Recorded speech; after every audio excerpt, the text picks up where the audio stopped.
നമസ്കാരം. ഇന്ന് നമ്മൾ പോകുന്നത് കേരളത്തിലെ തന്നെ വളരെ പഴക്കമേറിയ ഒരു ശ്രീരാമ ക്ഷേത്രത്തിലേക്കാണ്.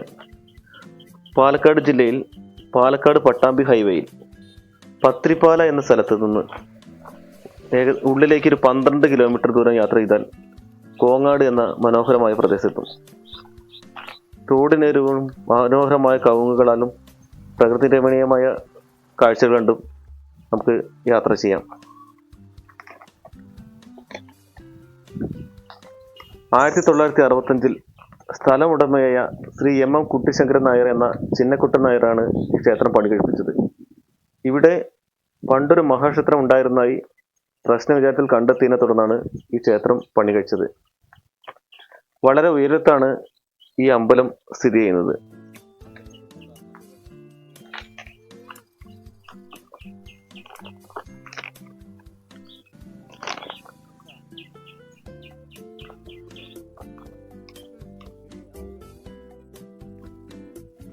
ശ്രീരാമനും സീതാദേവിയും ലക്ഷ്മണനാണ് ഇവിടുത്തെ മുഖ്യ പ്രതിഷ്ഠ.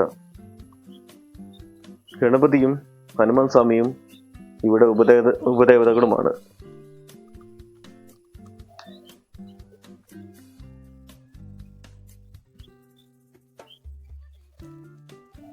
നല്ല വഴുക്കലൊക്കെ ഉണ്ട് ഇവിടെ. മഴക്കാലത്ത് വരുമ്പോൾ നമ്മൾ കയറാൻ പ്രയാസമൊന്നുമില്ല.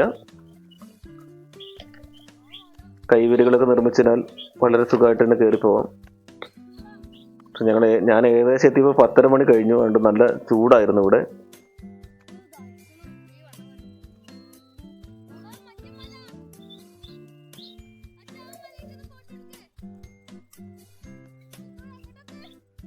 കയറി പോകുന്ന ഭാഗങ്ങളെല്ലാം മുകളിൽ കയറി കഴിഞ്ഞു കഴിഞ്ഞാൽ ഒരു മനോഹരമായൊരു വ്യൂ നമുക്ക് കാണാൻ കഴിയും.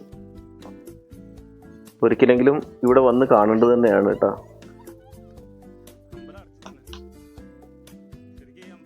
ഞാൻ പറയുന്നതിനേക്കാൾ കൂടുതൽ നിങ്ങൾക്ക് ഇവിടെ വന്നു കഴിഞ്ഞാൽ ആ ഫീല് ശരിക്കും മനസ്സിലാക്കാൻ പറ്റും.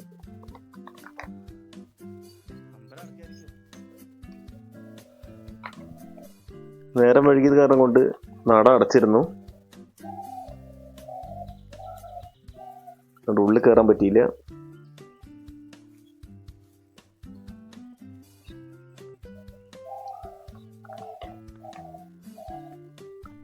ഒമ്പതര മണിക്ക് നട അടയ്ക്കും. കഴിയുന്നതും രാവിലെ നേരത്തെ എത്താൻ ശ്രമിക്കണം. രാവിലെ 6 മണി മുതൽ 9 മണി വരെയാണ് പൂജ സമയം. വൈകിട്ടും നട തുറക്കുന്നതാണ്.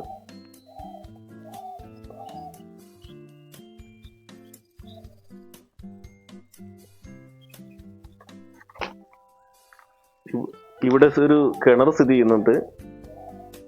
ഈ കിണറിന് പിന്നിൽ ഒരു ഐതിഹ്യം ഉണ്ടെന്ന് പറയപ്പെടുന്നു. രാവണനെ വധിച്ച ശേഷം ശ്രീരാമനും സീതാദേവിയും ലക്ഷ്മണനും തിരുവില്ലാമലേക്കുള്ള യാത്രക്കിടയിൽ ഇവിടെ കുറച്ചു നേരം വിശ്രമിച്ചു എന്നാണ് വിശ്വാസം. ഈ സമയം സീതാദേവിക്ക് ദാഹം തോന്നുകയും ശ്രീരാമൻ അമ്പെയ്ത് പാറയിൽ നിന്ന് വെള്ളം വരികയും അത് പിന്നീട് കിണറായെന്ന് വിശ്വസിക്കപ്പെടുന്നു.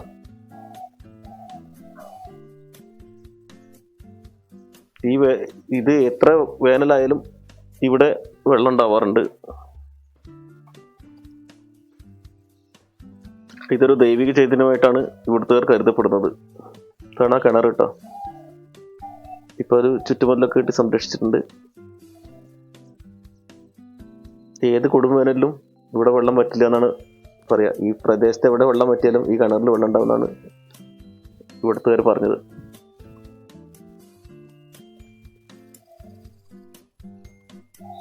നട തുറന്ന് കാണാൻ കഴിയാത്തൊരു വിഷമമുണ്ട്. അത് പിന്നിൽ കൂടെ ഇറങ്ങാൻ ഒരു വഴിയുണ്ട്. മുന്നിൽ കയറാൻ വേറെ വഴിയുണ്ട്. ഏത് വഴി വേണമെങ്കിലും നമുക്ക് വരാം. അടുത്ത് തന്നെ വീണ്ടും ഇവിടെ നിന്ന് വരണം. നട തുറന്നൊന്ന് പ്രാർത്ഥിക്കണം. എല്ലാവർക്കും നന്ദി.